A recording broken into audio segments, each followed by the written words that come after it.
There we go. Remove. All right. So Tip, the usual way. I'll do the intro and then you bring it on. Mm-hmm. All right.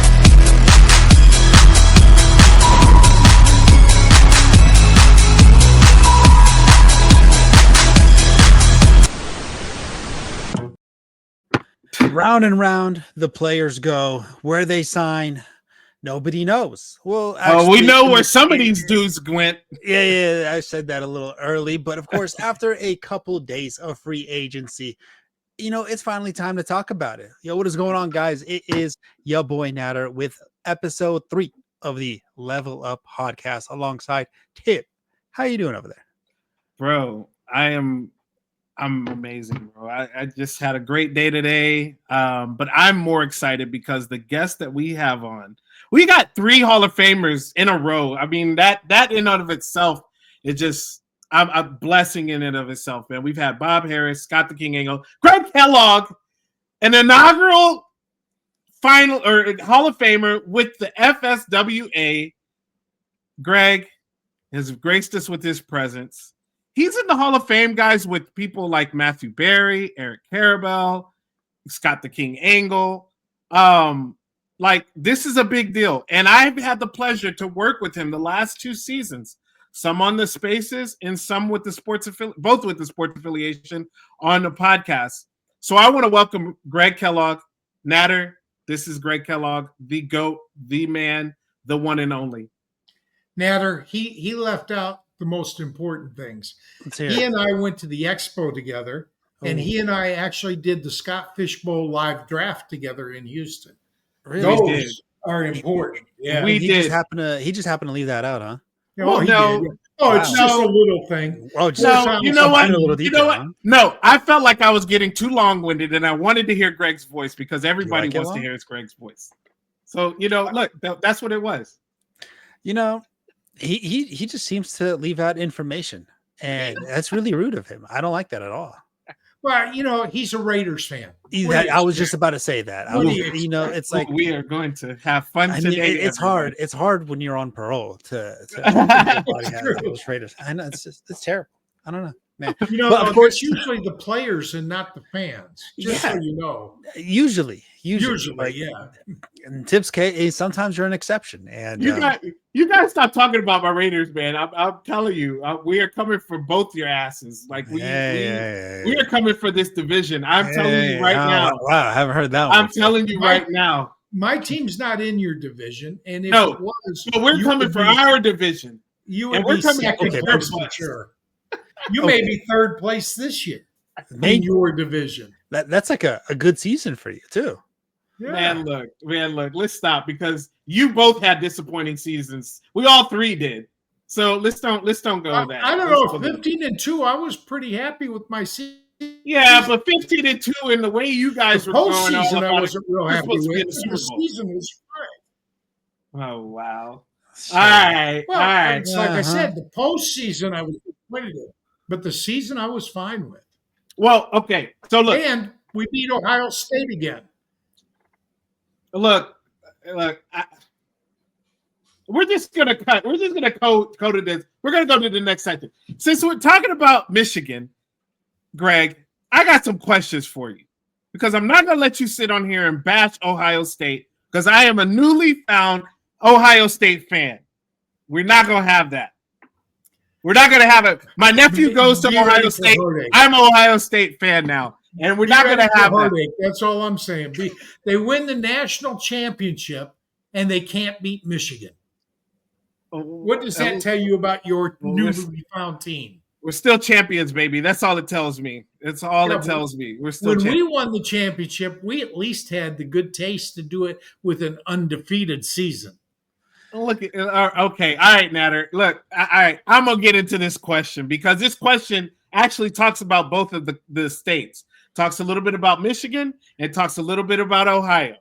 So, Greg, I want you to name me 2 players in the NFL that played for Michigan Wolverines, but they also played in Ohio professionally. Oh, geez, you didn't tell me you were going to do that. I didn't do any research. See, look. If you played in the NFL, I'd go Nico Collins right away, but he plays in Texas. Right. Cleveland, I don't know anybody that plays for Cleveland. Who cares about Cleveland? Yeah, it's Cleveland. Does Ohio have another team besides? Oh, they've got the Bengals. I mean, the cheapest team in football. I really don't even know if they've got any Michigan players, because Michigan players went to a school that actually teaches you. And most Michigan players get paid. They get paid. Well, one of the guys that we're talking about here is Braylon Edwards, because he went to Michigan. Is he still? And he played in Ohio with the Cleveland Browns. When? He's not playing now. Well, no, I didn't say that. Like 7 years ago. I didn't say that. You want me to go back 50 years? I'm sorry, no. Yeah, go back. No, you told me you were going to ask me who my favorite Michigan players were. I got that one for you too. In Ohio, I got that one for you play too. In Ohio, you're no longer a Michigan man. Sorry. all right. Money in Ohio, you're just not a Michigan man. Look at you. And then look. And the next player that did do that is he played for the Michigan Wolverines. Also played in Ohio. Donovan Peoples-Jones, Greg. Do you know who that? He's a current player. Still don't care about him. I don't know if is he still playing? I thought he was. He played for your Detroit Lions like a year ago. He didn't play last year for Detroit. He didn't play last year. A year before that. Let's stick with current news, buddy. There's enough news to talk about right now. There is. When's the last time Ohio State beat Michigan? Oh God. 4 years ago. 3 years in a row, Michigan's won that game. Okay. 3 years in a row, 4 years in a row. He's a Raiders man. He's used to getting beat. Him. All right, Greg. Okay, you have more allegiance to them because I just became a Ohio State fan. Literally, like right after the championship, I found out my nephew was going there. I was like, oh, okay, I'll be an Ohio State fan. And that's how. What's your nephew playing? What's your nephew playing? Playing? Is he playing football, basketball? No. He's going to school to be a dentist. Well, why would he choose a school that has no academics whatsoever? Oh, look, you need to stop. It's a party school too. I'm pretty sure. I know it's a party school, but come on, Greg. Every school's a party school. It's the Ohio State. It's the Ohio State. You know why they say the Ohio State? Tell us. Because if you say Ohio State, people get you confused with Miami of Ohio.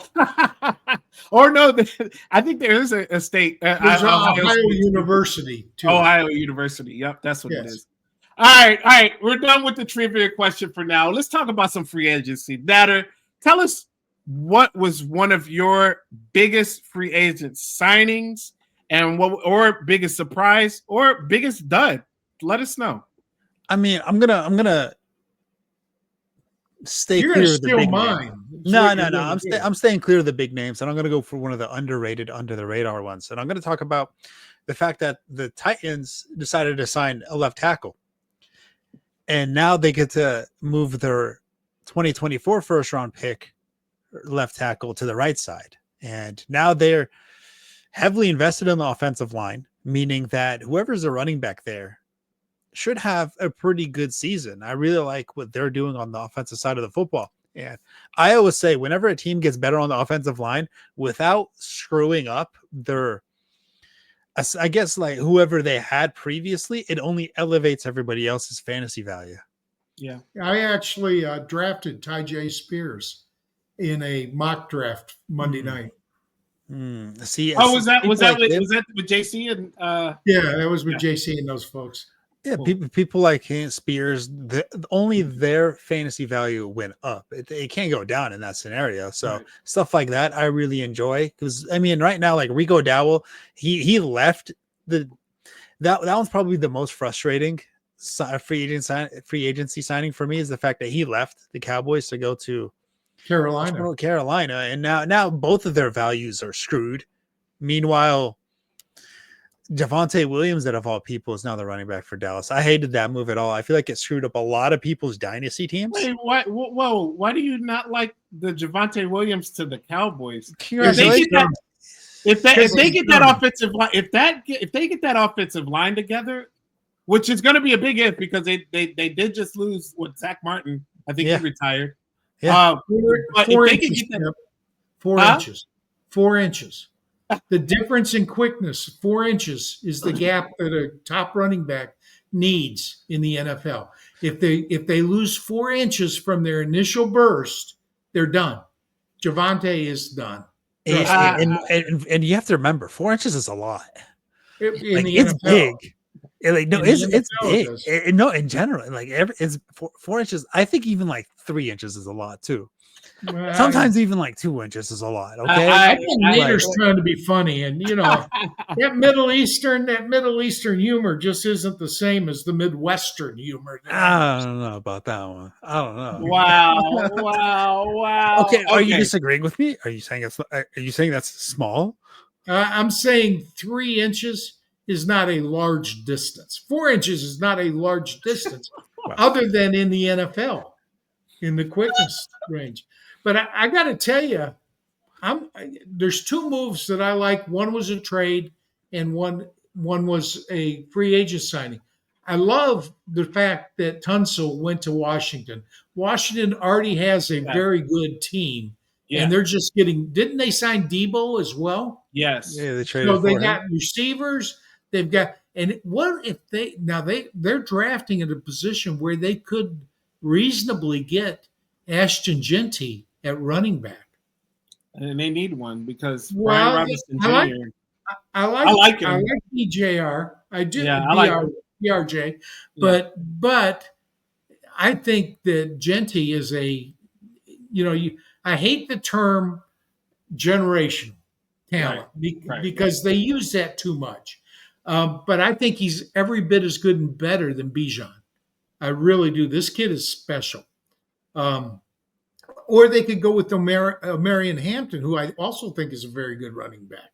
There's a couple really good running backs in this draft. So the fact that they got an all-pro left tackle only helps him. But as far as free agency, Jim Harbaugh is a run-first coach. Najee Harris has never missed an NFL start. Never missed an NFL start. Yeah. He's going to get 25 carries a game. I think he's going to be a sleeper because people think that he's not that good, but he's got over 1,100 yards every year he's been in the pros. And I think with Jim Harbaugh, he's going to get double-digit touchdowns to go with those carries. So, Tipp, before you move on to yours, I just want to give you the chance to talk about the fact that he said Genty is better than Bijan. And your guy. Yeah, your guy Bijan. Because I know you're a big Bijan guy. So I just want to at least give you the floor on that. Bro.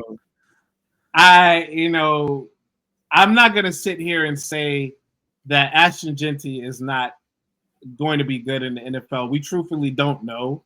But we've seen Bijan. We've seen what this guy has done. And we're about to see what he's going to do a third season this year with I feel like a better quarterback. I feel like a second year underneath this offensive coordinator, Zach Robinson, who started showing flashes once he started getting Michael Penix in there and got Kirk Cousins out of there. He started showing flashes, calling him the good plays with this offense. Bijan was heavily involved towards the later part of the season. I think he'll be involved all throughout this whole season. The only thing that's going to hurt him would be if he gets hurt, knock on wood, and hopefully he does it. So I think that, Greg is just following the hype train. Everybody's talking about Ashton Genty. Everybody's talking about how great he is. But the truth of the matter is this running back class is good. It's a good running back class. So I think Genty will be the first one to go. I agree with that. And yeah, he could go to a running back heavy needy team like that, like the one that Greg said, or like even a team like, look, who's out there? You got teams like the Cleveland Browns. They might do it. The Chicago Bears. That's who I would do. The Chicago Bears. I know they got DeAndre Swift, but they're beefing up this offensive line now. The Chicago Bears are sneaky guys. Like it's sneaky. And they got one of the most creative coaches in football. Dude, like coach. And that's where I'm gonna go. I'm gonna go to Chicago for my guy because them getting Joe Thuney, and then I think they also got Johnson too from. They did a trade with him as well, but they got two really good offensive linemen that are going to help with that interior of the line, and that right there is going to be big, like just like it's just going to elevate this offense even more. It's going to help protect Caleb Williams. It's going to help the run game. It's going to help these wide receivers. It's going to help the tight ends. Like, this is going to be a really different offense. And like Greg just said, they have one of the most innovative coaches. We've seen this dude through flea flickers in there, Statue of Liberty plays, linemen throwing to wide receivers, linemen throwing to quarterback. Like, this is a very intuitive offense that I'm not saying it's going to be like that, what we saw in Detroit. Detroit was a little special, but it's going to be pretty damn close, man. It's going to be nice. Not right off the bat. It's going to take some time, but I think towards the latter part of the season and into next season and going on, if this offense stays healthy, it's going to be a lights out offense, even in the crazy windy city and all the elements. Ben Johnson has already called out the Packers. He's already called out the Packers. You know, and look, and Greg, look, as a Raiders fan, and you guys all know that, I did not want Ben Johnson. Ben Johnson, everybody was talking Ben Johnson. I didn't want him because I didn't think that he was what our team needed. Our team needed a true leader. And I'm happy that we got who we got. I'm not going to go down that road. But I think that Ben Johnson is an innovator. And I think that as long as he has the proper coaching staff, the proper connection with the GM, which it seems like they have a good connection because they both are, expanding or helping this offensive line. I think that this is going to become a partnership that works, man. And I think Chicago's about to turn it around quick. He really said, "Oh, I prefer." I'm going to give gum chewer over Ben Johnson. I'm going to give the gum murderer. Tip. I'll make you a bet right now. Okay. Ashton Genty outscores in PPR fantasy. Don't say Bijan Robinson. Okay, that bet is on the table, guys. We are going to do it. There's no way. Wait, what are we betting, Greg? Yeah, what's the bet? Lobster dinner. You already owe me 5. No, you owe me 10. I don't owe you anything. Greg, you owe me like 10 lobster dinners. Come on. I do not. I do not. And I also told you, just come to the Philippines and I'll treat you. Oh, boy. See, look, Nader. You hear this? See, that's a way to get around it. Wait, you're in the Philippines? I'm going to be. That's where I'm going He's going to like 3,000 islands in like 12 months. No, we're going to see 12 islands in 12 months. One each month. Well, no. How many islands are over there? 3,103 islands in the Philippines. God, I did not know that. That was crazy. Well, some of them are atolls, but they count as islands. Oh. As long as there's land above the ocean, they count it as an island. Oh, okay. See, you learn something new every day, people. Okay, but then is Pluto a planet? Not according to scientists, but I think it is. Because when with that logic, it's a planet, right? They say it's a moon, actually. All right. Well, I can't wait to talk about the curse of 370 matter. I know we're going to talk, but before that, I do have another trivia question for Greg. The first one didn't go so well. I don't know how this one will go because I don't know how much TV Greg watches. I know he does watch some shows, so I'm curious on this one. I want Greg to name the A&E series showing a day-to-day operations focusing on a third-generation pawnbroker. Do you know the name of that show? What? How would I know the name of that show? Yeah, what? It's on A&E. No, it's not Pawn Stars. Yeah, it's called Hard. It's called you know what the pond. It's called Hardcore Pond. You never heard of that show? No. No. Oh my god, dude! You guys got to go. It's based in Detroit, and the dude is like straight up all Detroit. Got the gold chain and everything, slick back hair, and he has a pawn shop, and he's got all sorts of people that come in there, dude, and they try to get and sell and pawn off all sorts of crazy stuff. And then if they don't like if the person bringing the stuff in, if they don't like what the brokers are telling them, they get into fights. They get into all. You guys need to watch this show. Hardcore Pawn. It's good. Good show. Anyway. What if I didn't watch it? Well, if you didn't watch it, like you haven't watched Rocky, like you haven't watched Coming to America, like you haven't watched all the other shows, Nader, then I mean, I don't know what to tell you.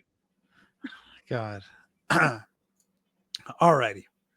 So first, well, you misspelled curse in the segment. Oh, so I spent a while trying to figure out what you meant. I did that at like 1 a.m. My bad. so take me into the segment because I'm not familiar with it because I don't know what you mean by that. Well, Greg, the curse of 370. Let's talk a little bit about this. Tell us where it originated from. Tell us a little bit about the article that you wrote about the curse of 370, and then let's talk about a very popular running back in Saquon Barkley, who is right in line with the curse of 370 this year.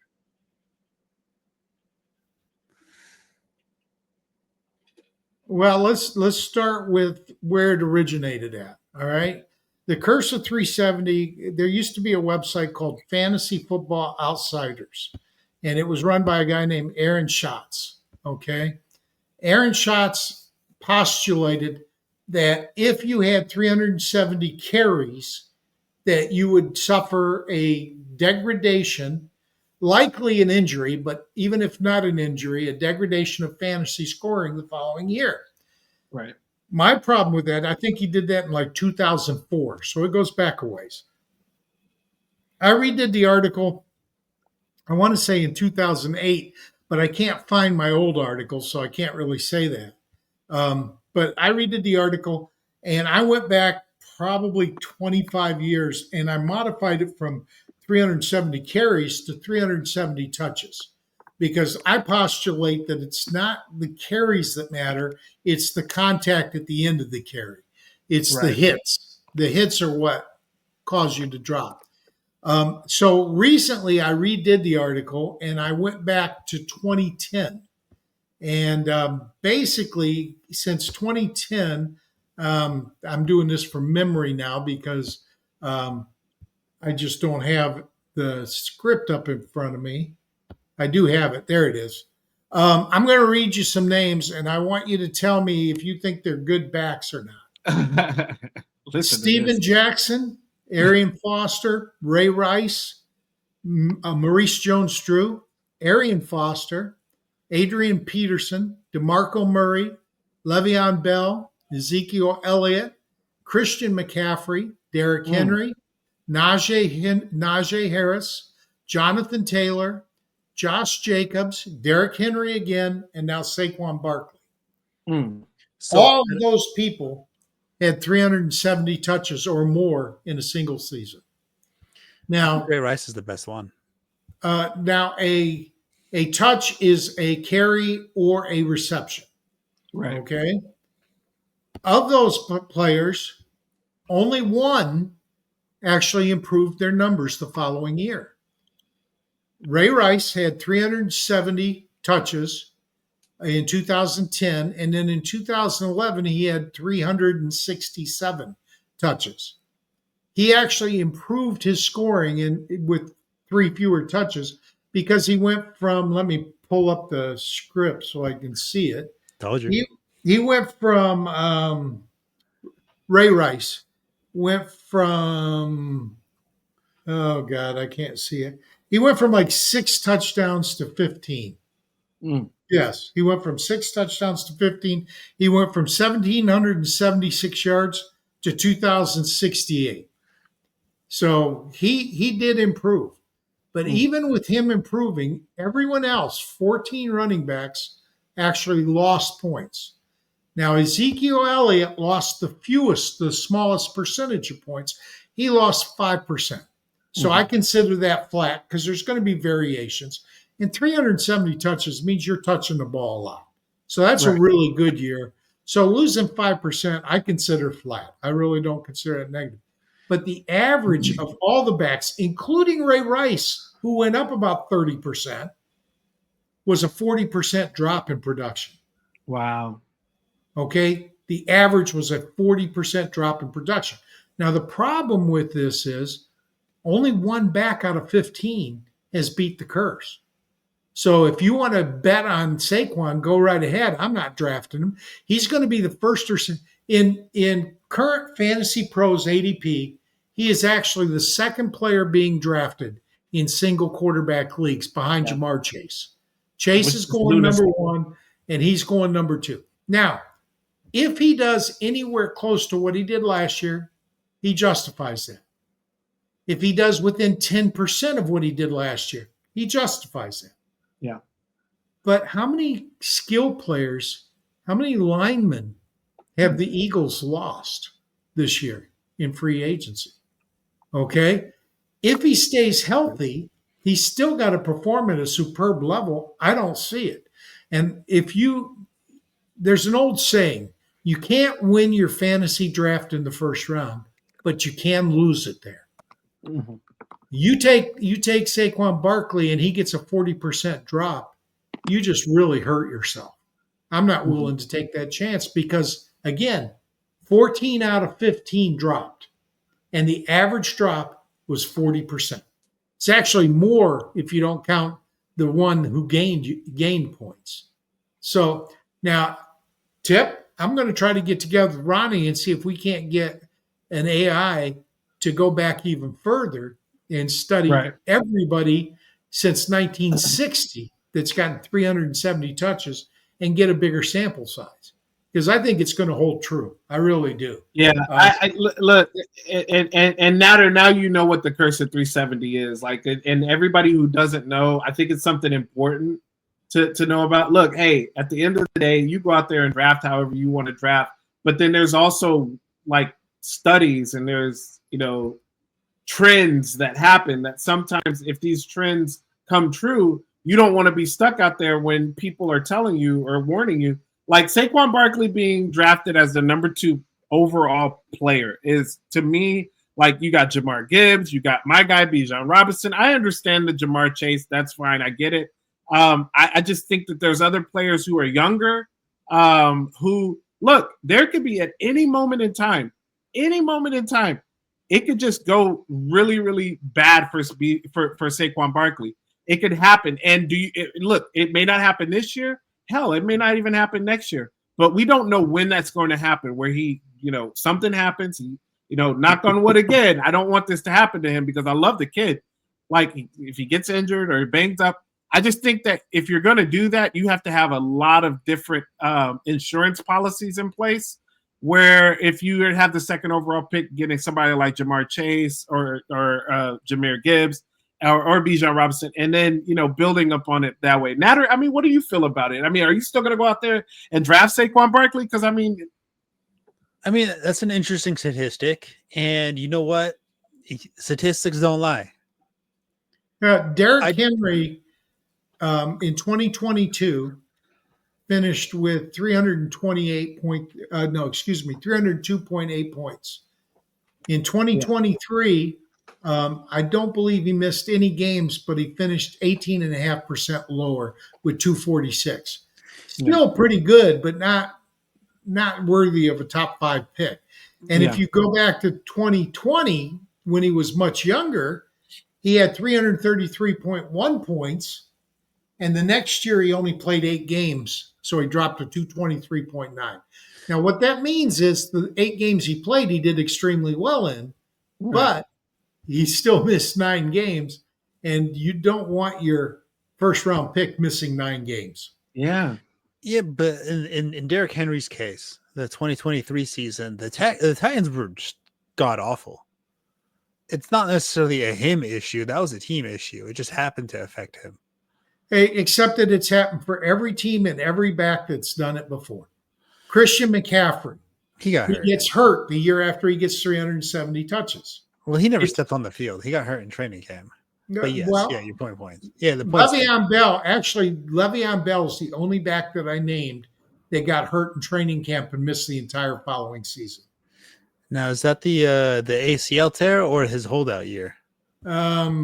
I think he was worried about holding out, but I think it was the ACL tear. Was it the ACL? I can tell you what year it was.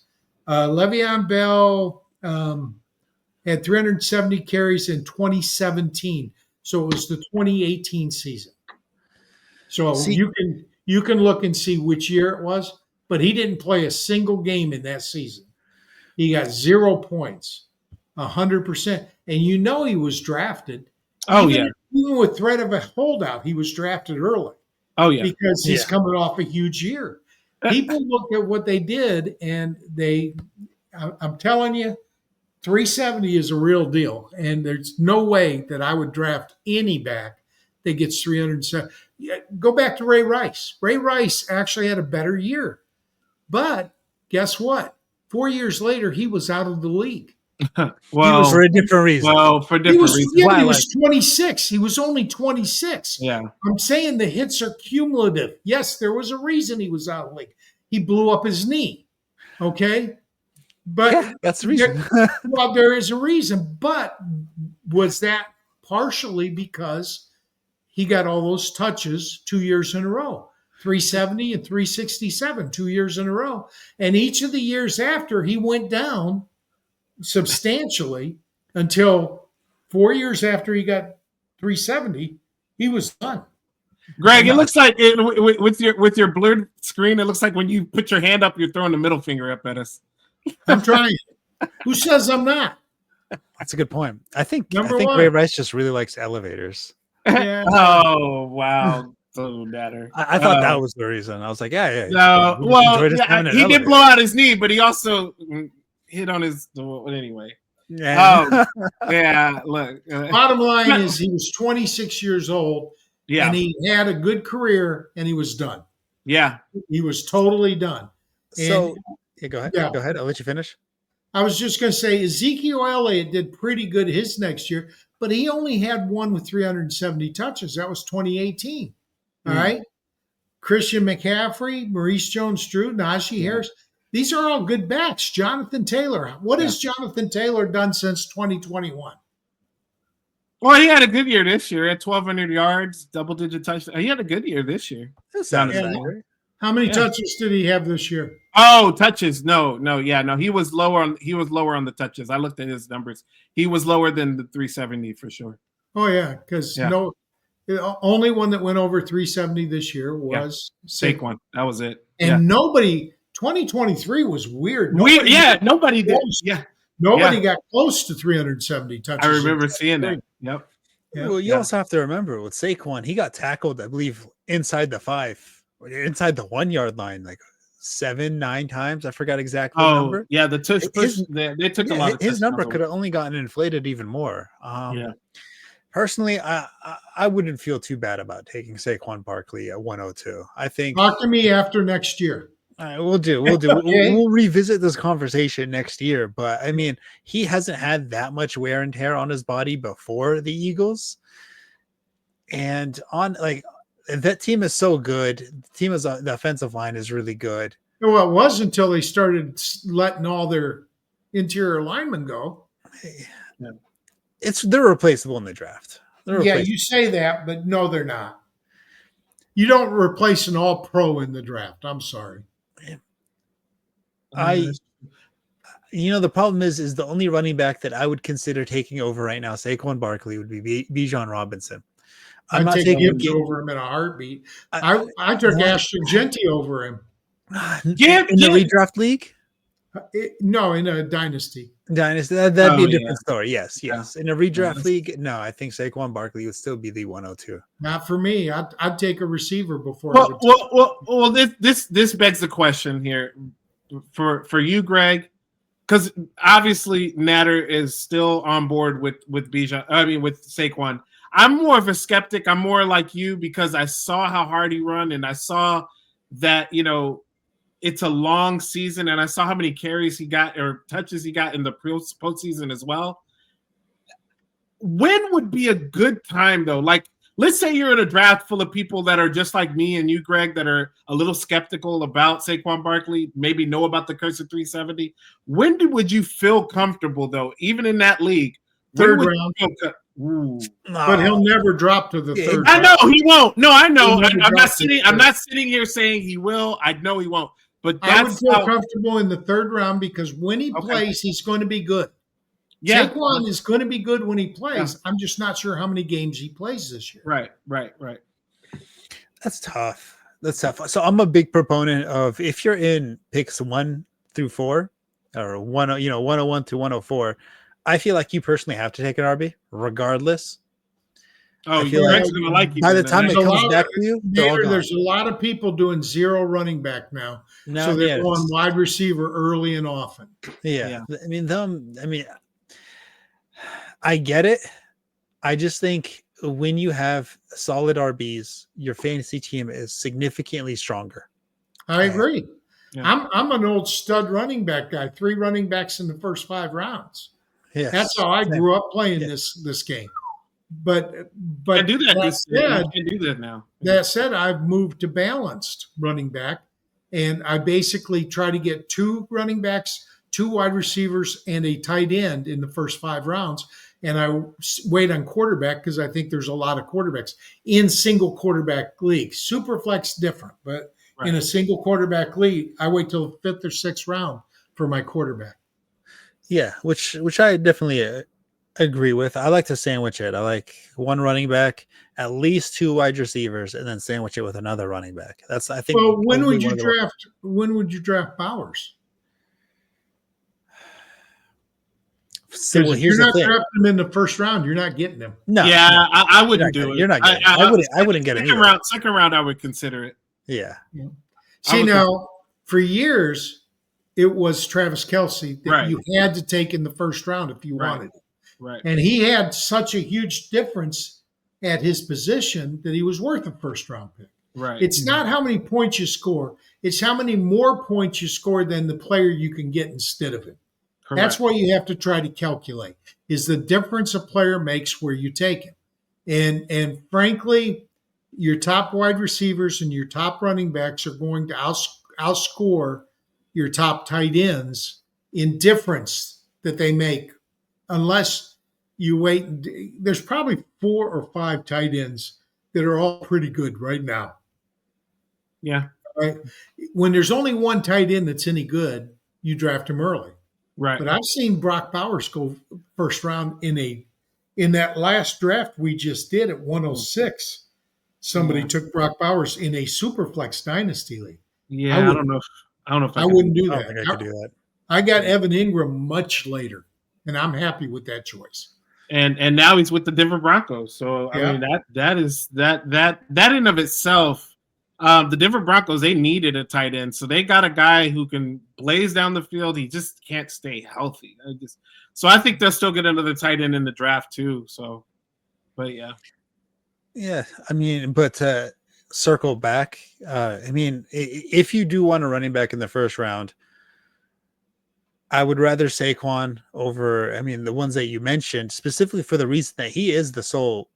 He is the sole back there. He is the main guy. Except for Jalen. I mean, how many 1-yard touchdowns did Jalen see? Yes. Yeah, and that's another point too. That's like last year, Greg, I was going into the season saying, "Oh, well, the tush push is going to be gone now because you got a powerhouse running back," and it wasn't. It was there to stay. And so now again this year. And right, the only way it'll go away is if they ban it from the league, which I know they talked about it. It'll go away if teams start to stop it. But as long as they can't stop it, it's not going anywhere. Right. Now, I thought Jason Kelce retiring might hurt it. Right. But they did pretty good with it without Kelce. They did really good. I mean, like Nader just said, Saquon Barkley had an opportunity to get at least 6 to 8 more touchdowns, but that were taken away from him. And it's just one of those situations where that's another thing too. Like Okay, you know you're gonna get Saquon Barkley. He's a home run hitter, right? He can take it to the house at any moment. But when they don't take it to the house and they're at the 5-yard line, first and goal, it may go to him. It may not. It may do the tush push for the next 4 downs because they know they're going to eventually get those yards. Like that's just what they do. Play action pass. It could be. It might be a play. If it's 3 yards or closer, it's a tush push. Right. But my point is, it is taking away from Saquon Barkley and having him there at the 102. You have to think about that in the part of your mind whenever you draft him that early. You got to think. I'm thinking about 370 touches. I'm not worried a bit about the tush push. The tush push. Okay. Yeah, the tush push is going to happen.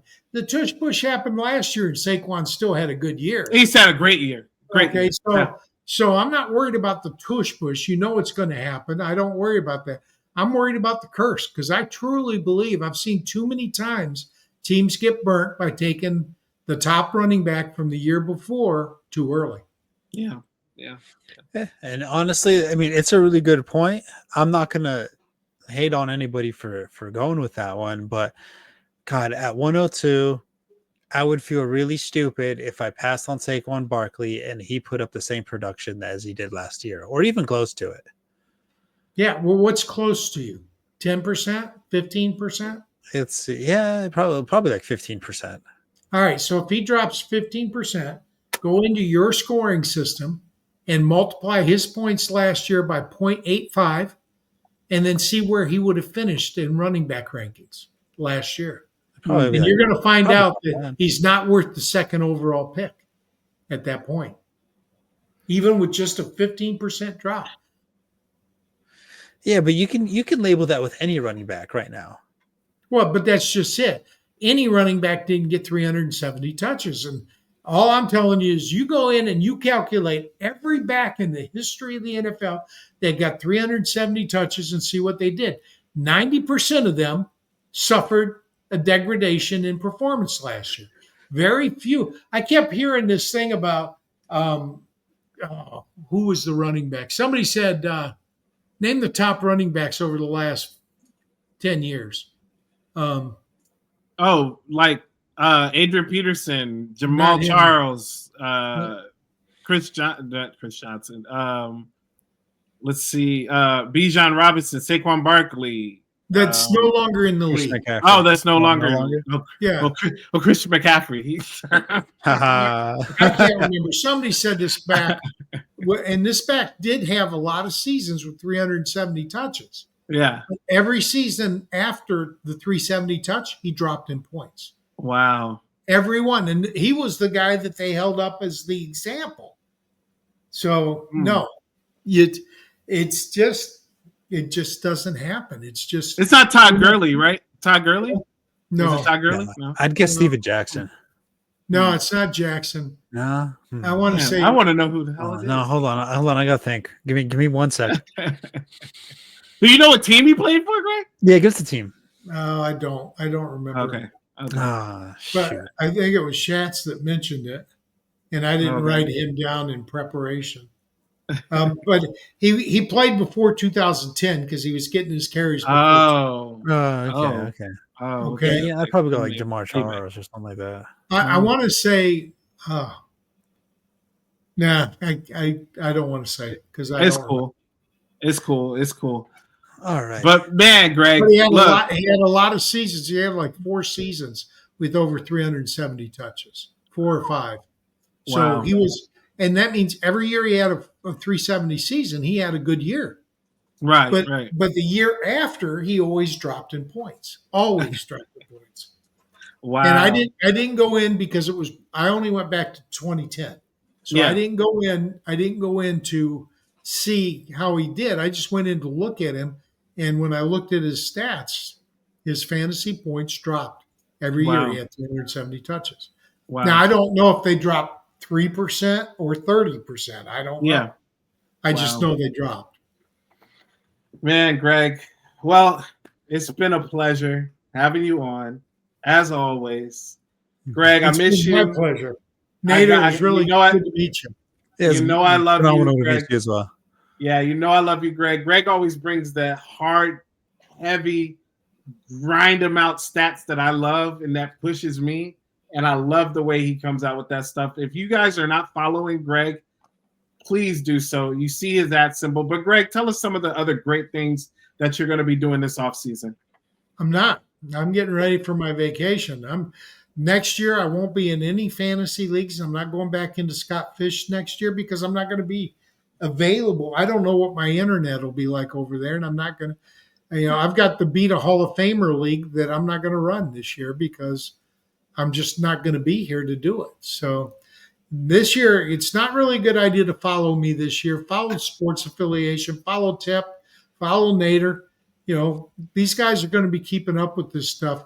I'll be back the year after. So look at this. Look at this. Only Greg Kellogg can do that. He could take time off, guys, and come back and be a monster at it. So there's not too many like him. Nader, again, tell us where we could find you, bro.